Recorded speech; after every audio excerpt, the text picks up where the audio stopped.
Welcome to Rauta's Challenging the Classics, talking about a classic album that is going to be, well, challenged here, or conversed, discussed, whatever, commented, and reminding you maybe a little bit of the band's past.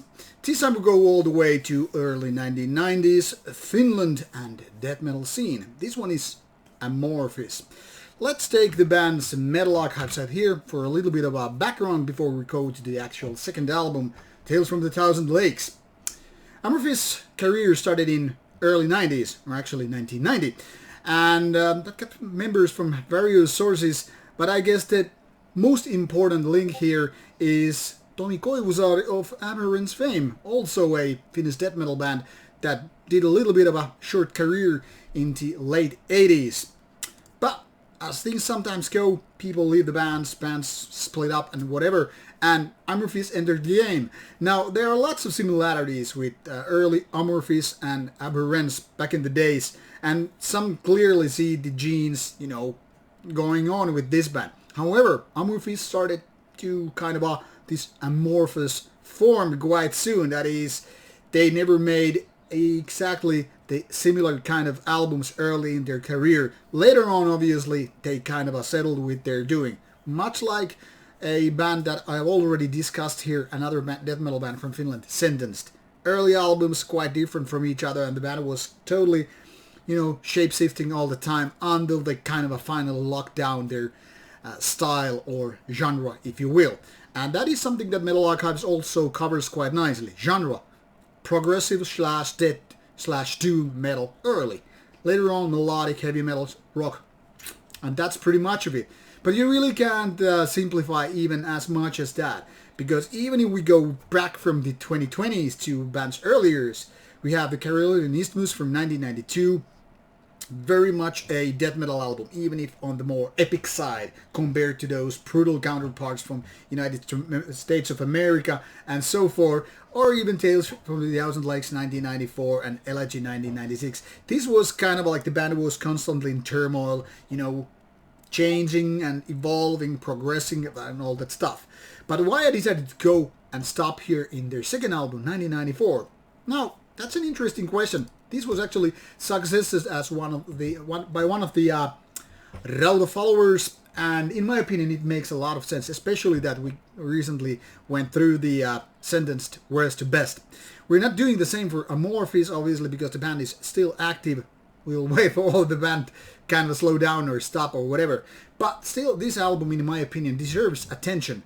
Not only because it's unique in nature, but also because it's kind of a peculiar death metal album.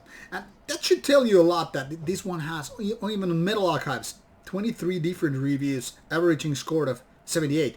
To be honest, one of the albums here which are very, very close to my personal review score for the album.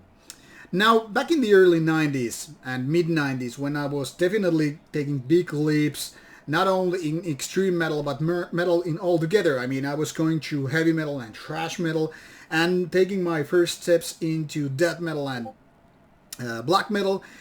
Amorphis played a big part in my liking in these years when it came out, 1994. I don't remember the exact time, obviously, when this came out, but it must have been around 1994. Maybe some weeks, maybe some months after this came out. I really can't be sure, but I remember going wow, this is something that I really like. And that, I think, was the time when I was, having my Amorphis fan moment. But as it soon turned out, the band started to change to something different, and I kind of fell off the wagon. I didn't find this band to be so much to my liking. I mean, I respect what they're doing, and I respect that they have done a wonderful career, but it's not the type of music I enjoy so much listening to. But still, Tales from the Thousand Lakes would be my favorite death metal album from the band. I mean, there's only two of them, but maybe the favorite album. Anyway, I kind of liked Karelian Isthmus quite a lot too, so maybe it's hard to compare these two. But this one makes more sense because it's maybe the one of the most known album by the band. For a couple of reasons, I might add. First of all, it's very melodic for a death metal album. It's also very Finnish in terms of tapping into this Kalevala myths And also, it's kind of a this in-between album where Karelian Isthmus is definitely more kind of a traditional, back to the roots kind of a death metal album, at least in many ways. Well, after this one, the band had already moved on from death metal, and this was left like a in-betweener these two different worlds. Basically also tapping into best of both worlds, being very melodic in nature, but also having a lot of progressive elements, and still being also quite catchy. Now, how all these different things actually fall into an album that is only 40 minutes long? Now, that's a difficult question, or actually interesting question, because now the thing here is, this guy had already gotten quite a bit of experience from various bands, and having various different elements in one band and incorporating them all into just mere 10 songs is kind of an interesting thing. You have those clean vocals, which are very, very kind of epic heavy metal type that you can really hear on those epic doom metal ones. So you have those which might feel a little bit weird, considering that early 90s death metal was kind of bound to follow death metal rules. Growly vocals, the kind of a heavy, brutal sound, and not so much melodics except for the so-called melodic metal, the Gothenburg style, if you will. And then you also had keyboards and kind of a progressive elements which are, I don't know, something related to bands like Kingston Wall, bands that are basically nothing to do with metal in the first place. And Amorphis was just, pushing these things together.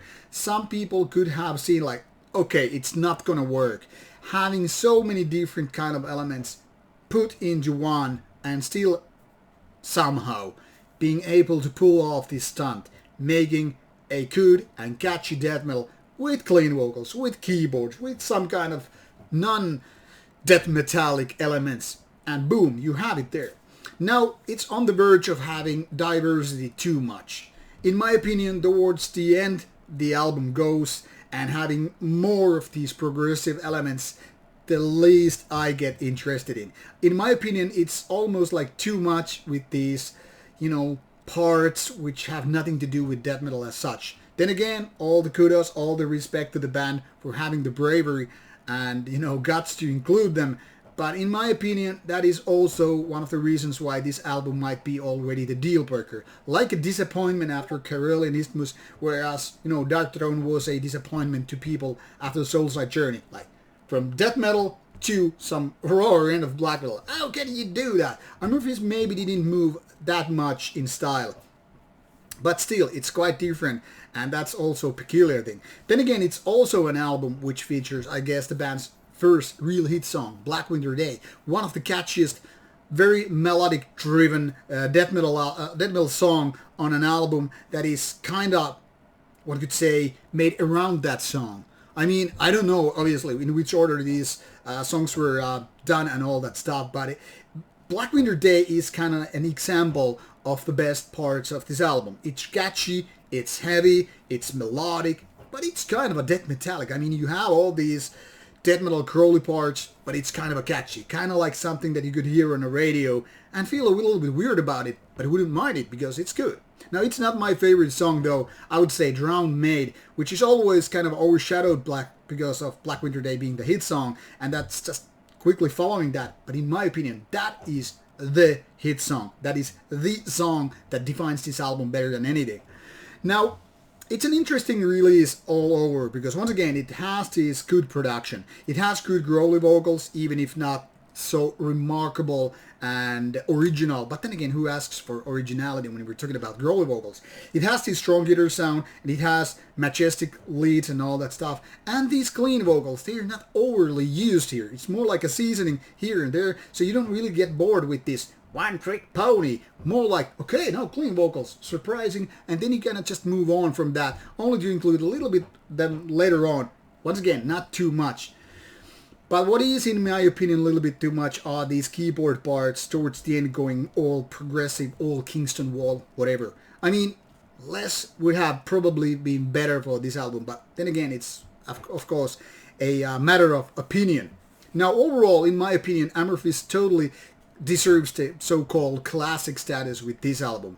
First of all, it's really unique. You don't find any other Kalevala related melodic death metal parts with Kingston Wall, keyboards and clean vocals and all that done in this particular way. Certainly you will find a lot of melodic metal albums or even melodic death metal albums which are somewhat similar, but they don't have all these parts. So this is one of those albums which will be, in my opinion, remembered as, one of those albums like, they only made only one of those. Too bad. And in my opinion, it would have been really cool if the band had kept, experimenting even more with this given style. Not, letting the death metal thing go, but having this death metal going on and experimenting even further with that, having these keyboards, having, these clean vocals and all, but just, keeping it to the very style. Melodic driven death metal, but still being death metal. Now, basically everything else they did have after this one. And I can't say they did the wrong choice, of course. I mean, they have been quite successful and all that stuff. But we lost an important Finnish death metal band with this album, or basically after that. So it's kind of a nostalgic album for me so many ways, because I was a teenager, like 19, well, not even 19 when this came out, but anyway, 18 and 19 when this came out. So obviously I was living through very important phases in my life. But this also pretty much nailed this, like becoming this transition album. You forget your teenage years and you become adult, and then it gets more boring. Well, in so many ways. Anyway, this is an album that so many people might have forgotten already and thinking Amorphis only of what it is today. But still, definitely worth checking out, definitely an interesting album. And my review score, well, I don't do this kind of a 77.5. So from scale 1 to 10, 7.5 out of 10 would be my review score for this one. It's not a solid 8 because I kind of dislike these two progressive elements towards the end, but it's still quite a good album. So definitely a classic one. Take a listen, take a look, and please let me know what you think about this album. Also, please recommend what should be, in your opinion, the next Challenging the Classic album for Rauta coming out in a few weeks. Let me know what is your idea, your suggestion, your recommendation, and I'll think about it. Meanwhile, take care and have a good weekend.